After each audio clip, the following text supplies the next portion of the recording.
안녕하세요. 신화로 읽는 심리학 12강을 시작하겠습니다. 태배 가문의 비극, 신을 노하게 한 사나이입니다. 75쪽을 읽어보겠습니다. 이 이야기에는 고대 그리스인들이 생각하는 가문의 저주가 담겨 있다. 바로 신을 노하게 한 대가로 대대손손이 형벌을 치르는 것이다. 현대의 심리학에서 보면 이는 가족 간의 갈등이 해소되지 못한 채 대를 이어 전해지는 것으로 이해할 수 있다. 우리 부모가 해결하지 못한 문제는 우리가 떠안고 이러한 조상의 죄를 우리 역시 해결하지 못하면 또다시 우리 후손이 물려받게 된다. 참 무슨 일이죠? 저주가 이제 상속되는 거죠. 그래서 융심리학에서 보면 이런 게 있어요. 우리가 나의 짐을 후손에 주지 마라 그래요. 나의 짐을. 그러니까 내가 져야 할 짐을 이제 자식한테 밀려줄 수 있는 거예요. 이런 게 이제 아주 교묘하게 이루어지거든요. 그래서 저 같은 경우는 제 성격이 이제 INFP예요. INFP니까 굉장히 예민한 성격이죠. 그러다 보면은 예민한 성격이다 보면 어때요? 예민한 아이한테 민감하게 돼요. 저는 큰아들, 작은아들 두 아이가 있거든요. 그래서 큰아들이 저하고 성격이 같아요. 그래서 어릴 때 보면 저하고 이렇게 부딪힐 때가 있어요. 성격이 같으니까. 내 단점이 그대로 보이거든요. 그래서 큰아이한테 참 미안할 때가 많았죠. 작은 아이는 성격이 다르니까 이제 내 단점이 안 보여요. 그래서 사람은 그렇거든요. 자기 단점이 보이는 자식을 고쳐주고 싶어요. 그 단점 때문에 내가 힘들었으니까. 그죠? 그래서, 너는 나처럼 살면 안 되겠다 싶어서 해주지만 이게 안 돼요. 그게 이제 어둠을 상속시켜주는 거예요. 그래서 그런 걸 알면서 제가 이제 철저하게 성찰하고 반성하면서 이제 그 아이와 큰아이가 잘 지내려고 이렇게 노력해왔죠. 그래서 우리가 살아가면서 자신도 모르게 이제 그렇게 돼요. 그래서 어둠을 상속해 주는 거예요. 이런 게 참 무섭죠. 그래서 대를 이어서 이렇게 그죠 저주가 내려갈 수 있는 거예요. 그래서 보면 참 무서운 게 어릴 적에 그죠 폭행을 당한 아들이 또 폭행을 하게 되고 그러잖아요. 그러니까 이게 얼마나 무서워요. 이런 게 이제 그래서 우리는 이런 걸 알아야 되죠. 모든 희망은 과거에 있다. 이런 말이 멋있죠. 희망은 과거에 있다. 미래의 희망을 두면 안 돼요.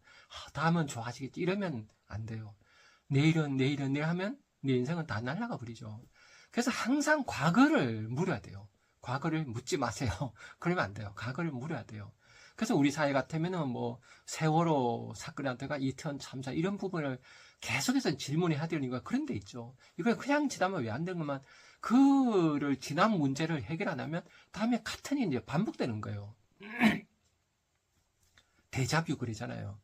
그래서 인간이 똑같은 일을 반복하게 되면 안 돼요. 그래서 이제 반복하지 않기 위해서 과거를 이제 성찰해야 되죠. 그래서 이제 과거가 해결돼야지 이제 되는 이유는 과거가 해결되고 나면 어때요? 현재가 편해져요. 마음이 편하면 어때요? 현재를 즐길 수가 있어요. 이게 카르페 디엠이죠. 행복은 현재 누리는 거예요. 그래서 행복하기 위해서는 과거를 해결해야 돼요. 그래서 저도 공부를 하면서 이런 걸 알게 되면서 제 어린 시절 과거를 이렇게 계속 알아봤죠. 알아보니까 제 아픔이 너무 크더라고요. 그런 아픔을 견디지 못해서 나중에 불안장애에도 걸리고 제가 정신적으로 굉장히 힘들었었거든요. 그런 걸 근데 모르고 살았기 때문에 그래요. 그래서 이게 세상은 인과 응복이잖아요. 그게 반드시 업을 받게 돼 있어요. 업이란 게 쌓았다는 뜻이잖아요. 내가 어둠을 쌓으면 어둠을 받게 돼 있어요. 이게 어쩔 수가 없어요. 인과관계를 움직이거든요. 이 세상의 법칙, 이 세상이란 게 그죠. 그래서 인과관계를 움직이는 이 세상 속에 나쁜 원인을 이제 해결해야 돼요. 근데 해결한 방법은 우리가 어때요? 바라보면 돼요. 참 이게 인간이 위대하죠. 내 마음에 어둠이 쌓여서 컴퓨터에 있어요. 근데 그 컴퓨터를 들여다봐요. 저는 컴퓨터 어릴 때 집안이 하도 가난해서 매일 셋집에 살아서 주인집 눈치 보는 게 있어요. 그래가지고 뭔가 좀 나보다가 더 부자 앞에 가면 쫄아요. 지금도 그게 있어요. 그러니까 어릴 적에 이게 이제 트라우마 컴퓨터에 있잖아요. 이걸 계속 이제 성찰해야 돼요. 이거와 더불어 살아야 돼요. 그래서 저는 제 마음을 들여다봐요. 그럴 때마다. 이게 있구나. 하고 들여다보면 어떨까요? 쫄고 있는 마음은 에고인데, 쫄고 있는 마음을 들여다보는 마음은 이제 셀프가 깨어나요. 나의 본성이. 그래서 해결해줘요. 다시 마음이 잔잔해져서 원래의 마음, 본성으로 돌아가는 리셋이 돼요. 그래서 원래 태초에만 돌아가요. 다시 평해져요. 이런 걸 계속 해줘야 돼요. 이거를 원신은 의뢰를 하고 했는데 현대음 이게 사라져버려서 개인들이 이제 안 하면 되게 힘들어지거든요. 그래서 개인들이 이제 의뢰를 해야 되는 거예요. 그래서 의뢰를 하는 거에 동의해서 성경이란 말 많이 쓰죠. 성실하게 살고 항상 경외감을 갖는 거예요. 뭐 하나도 막 함부로 하지 않는 거. 이런 마음을 가질 때 우리는 어때요? 에고가 엄한 방자함을 이렇게 막을 수가 있죠. 그래서 우리가 운명 앞에 이제 무너져가는 인간이 이제 그리스도 시대에 많이 나오는 이유가 이런 운명의 가혹함을 인간이 피할 수 없는 걸 많이 경험했죠. 경험하면서 이걸 헤쳐나갈 힘이 어디서 나와요? 결국 인간에게서 찾아야 되죠. 그래서 철학 시대가 열려요. 그래서 소크라테스는 어때요? 그 운명 앞에 당당히 맞서는 인간이죠.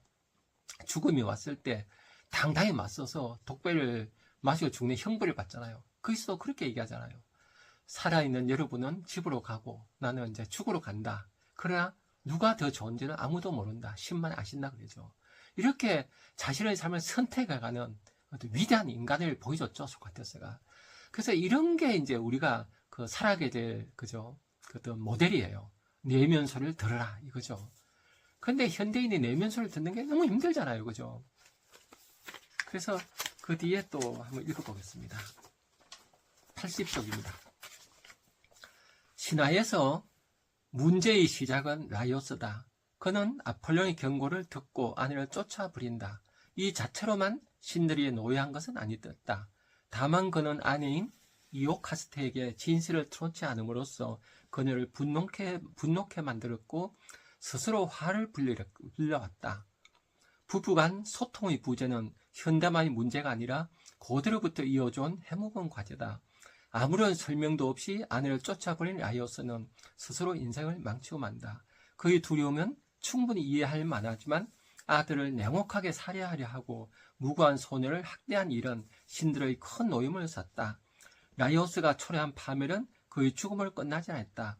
아들 오이디푸스는 자기 출생의 비밀을 알지 못했는데 이것이 엄청난 비극의 씨앗이 되었다. 그래서 라이오스에서 시작한 그 비극이 아들에까지 내려가서 재앙이 이제 계속 따르게 되는 그런 이야기죠. 이 속에서 우리가 알 수 있는 건 바로 뭐예요? 소크라테스처럼 내면소를 듣는 운명에 맞서는 인간. 지난 시간 안티고네를 배웠잖아요. 이런 인간상이 이제 칠기시대 이후에 신화시대를 끝내고 철학 종기시대에 열리면서 어떤 인간이 가야 될 모델, 인간의 지도가 되죠. 옛날에는 신화시대는 신화가 인간의 지도예요. 그 지도를 보고 우리가 길을 가듯이 신화를 따라가면 돼요. 근데 철학시대가 열리면 이제 어때요? 내 길을 내가 내면에서 찾아야 돼요. 들으면서. 이렇게 이제 달라졌죠. 그래서 우리가 항상 태초의 마음을 유지하는 거. 이래 돼야 되는데, 현대인이 이제 가장 큰 문제는 이런 마음을 잃어버려요. 이거를 이제 오늘 우리가 한번 공부해보죠. 옛날에는 인간이 어때요? 이런 소크라테스 같으면은 어떤 결정을 할 때 내면의 소리를 들어요. 내면 다이몬 소리를 듣는다 그러잖아요. 이 소리를 듣는 게 공자도 그랬고 소크라테스였고 철학의 아버지 두 분은 다 그런 가르침을 줘요. 그래서 그런 가르침이 쭉 내려가는데 이 소크라테스가 발견한 이성, 로고스, 이성을 들으라. 이게 현대에 오면 어떤 이성이 돼요? 대개 이성이 도구적 이성으로 됐다 그래요. 마르쿠즈가 그런 얘기하죠. 도구적 이성. 이성이 도구가 된 거예요. 소크라테스가 얘기하는 이성은 도구가 아니라 빛이었죠.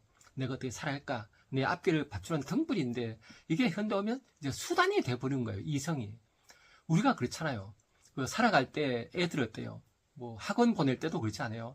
학원 왜 보내느냐? 하고 성찰해야 되는데 어느 학원 보내는 게 더 나을까 이렇게 생각해요. 그러니까 어느 학원 보내면 될까 좋을까 하는 게 도구적 이성이에요. 학원을 보내야 말이야. 학원 보낼 의미가 무엇인가 하면은 이제 지혜의 빛이죠. 원래 이성이죠, 이게. 근데 원래 이성은 빛인데, 지혜인데, 현대 오게 되면 이게 수단이 돼버려요. 도구적 이성이죠. 그 이성이 도구가 되면서 인간이 어때요? 이제 지혜의 빛을 잃어버려요. 이게 현대의 가장 큰 문제죠. 도구적 이성. 그래서 우리가 뭘 봐도 지혜로 보지 못하고, 저게 나한테 이익인가 아닌가. 우리가 사람을 만나도 그렇지 않아요? 사람을 만나면서 인간이 만남이 무엇인가 성찰하고 인간이 사는 걸 이렇게 크게 보시는 그 지혜를 기르는 게 아니라 사람을 만날 때마다 우리는 자신도 모르게 그렇게 돼 보이잖아요. 이 사람 만나는 게 나한테 이익인가? 그죠? 딱 자기도 모르게 그렇게 돼 있지 않아요? 그죠? 뭘 봐도 나한테 이런 게 뭔가 자꾸 이익을 따지게 돼요. 수단이 도구가 돼버린 거예요. 나의 이성이. 이게 이성의 지혜를 잃은 거예요. 그래서 우리가 계속 연습해야 돼요. 명상도 하고 글도 쓰고 이래서 자신을 계속 마음을 헤아리고 마음 안에 있는 어때요? 본성의 수를 듣고 이렇게 연습을 계속 하지 않으면 자기도 모르게 이제 도구적 이성이 돼요. 도구적 이성이 되면 어때요? 지혜의 빛을 잃죠. 삶의 큰 빛을 잃어요. 그래가지고 계속 이익을 추구하는데 이익을 찾아가는데 그 이익만 가지고 인간이 살지는 못하잖아요. 영혼이 있는데 내 육체는 이익을 좋아하겠지만은 큰 육체를 넘어선 큰 나는 꿈이 있고 영혼에 있죠. 이 영혼의 만족을 못하는 거예요. 그래서 인간의 삶이 뭔가 허전하고 그렇게 되죠. 그래서 그런 시를 제가 한번 읽어보겠습니다. 어떤 날에는 김경미 수저같이 아기같이 푸른 잎들 새로 돋는 봄날에 하루 종일 우두커니 부엌 창 앞에 서서 쏟아지는 물 잠그지도 못한 채 서서 두 손 늙은 채 낮고 작은 창 내다보다 핑 눈물이 도네. 노란 봄 스웨터 환한 색깔 옷들 아무리 가져다 입어도 낡은 겨울 검정 외투처럼 스스로 무겁고 초라해서 살아와 지금껏 단 한 번도 누군가 잘 있는지 물어봐 주지 않은 듯 어떤 날에는 자꾸 눈물이 나서 잘 있는지 자꾸 눈물이 나서 이런 시가 있죠. 이런 시 보면 어때요? 참 공감되지 않아요? 시 내용이 어때요? 이제 수저같이 그죠? 아기같이 푸른 잎들 새로 돋는 봄날에 그죠? 그 봄에 되면 막 세상에 피어나잖아요. 그 피어나는 봄날에 내 몸은 피어나지 않는 거예요.